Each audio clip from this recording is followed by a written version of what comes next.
Sir senior NTR గారు almost ఒక హీరోయిన్ని పెళ్లి చేసుకునేదాకా వెళ్ళారని వాళ్ళ తమ్ముడు త్రివిక్రమరావు గారు ఆపారని ఒక మాట వినిపిస్తూ ఉంటుంది సార్. ఇది ఎంతవరకు వాస్తవం సార్? కృష్ణకుమారి గారిని ఆయన పెళ్లి చేసుకోవాలి అని అనుకున్నాడు.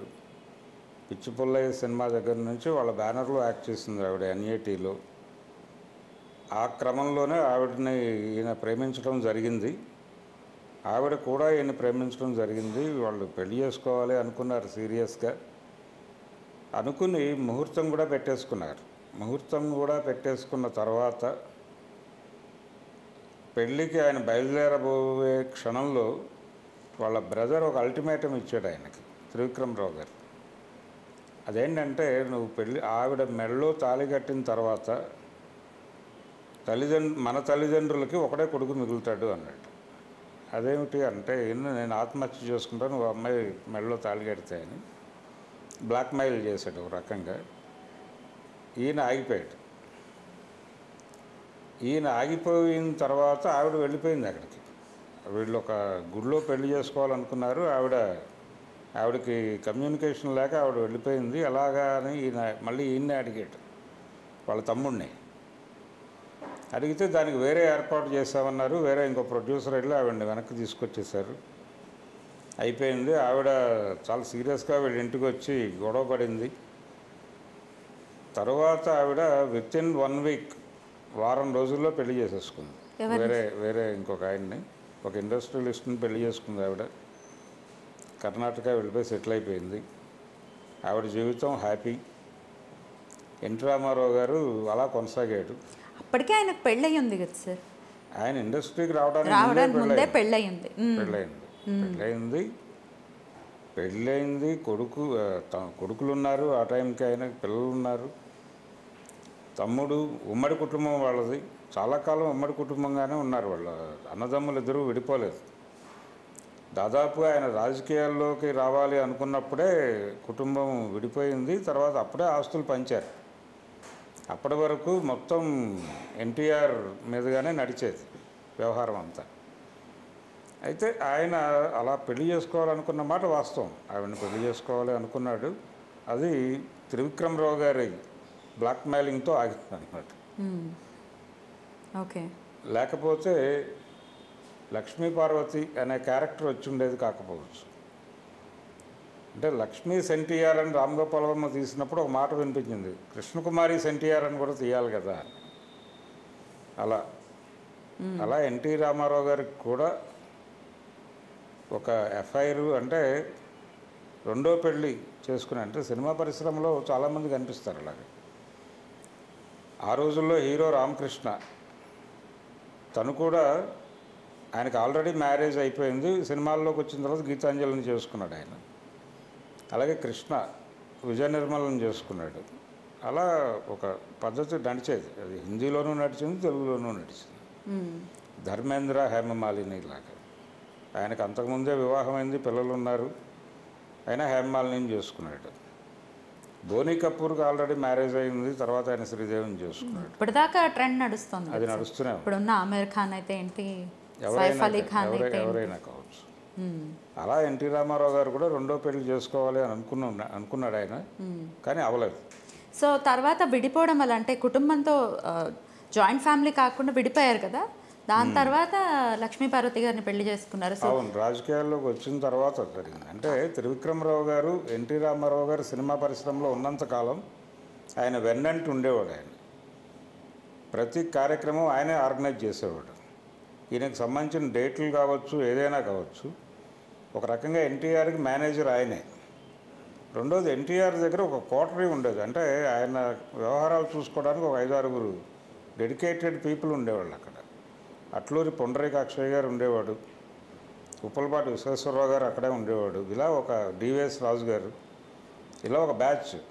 అలాగే కనకమేడల తిరుపతయ్య గారు అని చెప్పి దేవి వరప్రసాద్ వాళ్ళ ఫాదర్, ఆయన అక్కడే ఉండేవాడు. ఇదంతా ఒక కోటరీ ఉండేది ఆయన వెనకాల. ఒకవేళ ఆయన ఏదైనా మిస్టేక్ చేసినా కానీ వీళ్ళందరూ కరెక్ట్ చేసుకొచ్చేవాళ్ళు.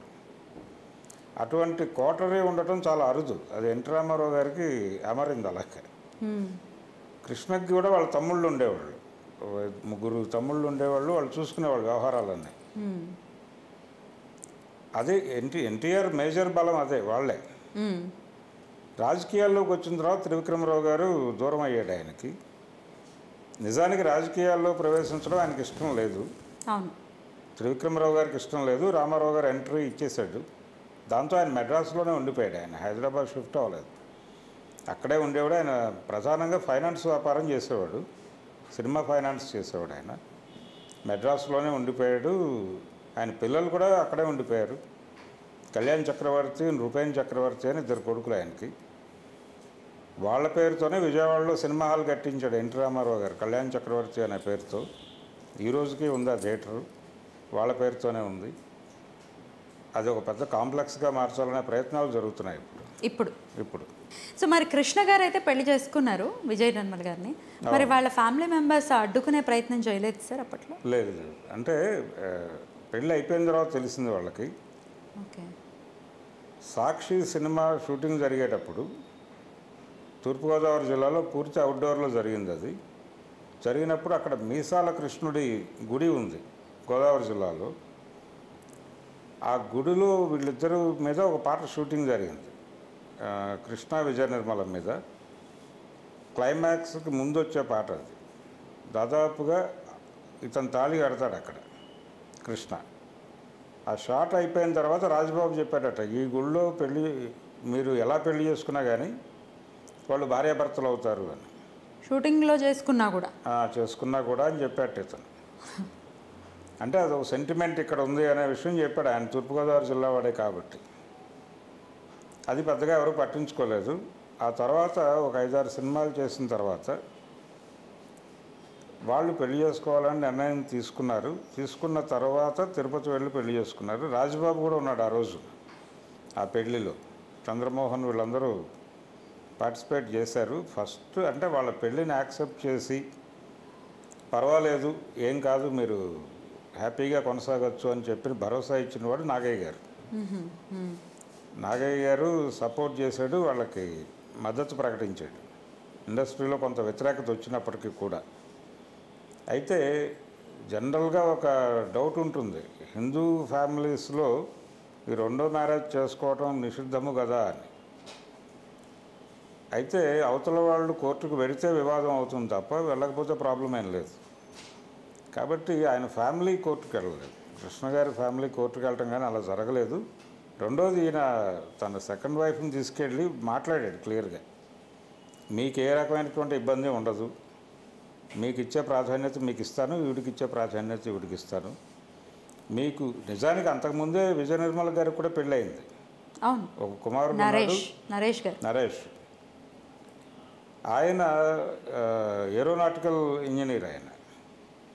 ఆయనతో విడిపోయిన తర్వాత ఈయన్ని పెళ్లి చేసుకుంది. ఇలా అంటే వాళ్ళిద్దరూ అనుకుని 2 కుటుంబాలని కన్విన్స్ చేసి, నిజానికి కృష్ణ గారి మదర్తో కూడా మాట్లాడింది విజయ నిర్మల్ గారు. వెళ్ళి వాళ్ళ ఊరు వెళ్ళి బుర్రిపాలెం వెళ్ళి మాట్లాడొచ్చింది ఆవిడ. ఏ ఇబ్బంది రాదు మీ కోడలకి అని చెప్పి పెళ్లి చేసుకుంది ఆవిడ. బట్ పిల్లలంతా సుముఖతగా ఉన్న దాఖలాలు మనకు కనపడవు. లేదు, ఉన్నారండి. వాళ్ళు పెద్దగా ఇబ్బంది పెట్టలేదు ఆవిడ్ని, చివరి వరకు కూడా ఎప్పుడూ ఇబ్బంది పెట్టలేదు. అంటే వాళ్ళ పర్సనల్ అఫైర్గానే చూశారు దాన్ని, ఇండస్ట్రీ వ్యవహారంగా మాత్రమే చూశారు. అలాగే కృష్ణ గారు కూడా ఆ పెళ్ళి అయిన తర్వాత కూడా ఆవిడతో పిల్లలు ఉన్నారు. ఆయనకి ఫస్ట్ వైఫ్తో పెళ్ళి అయిన తర్వాత పుట్టినవాడే కదా మహేష్ బాబు. విజయ నిర్మల్ గారితో పెళ్ళి అయిన తర్వాత పుట్టినవాడే మహేష్ బాబు. కాబట్టి ఆయన ఆవిడకి కూడా అన్యాయం చేయలేదు, ఇద్దరికీ సమన్యాయం చేసే ప్రయత్నం చేశాడు అంతే.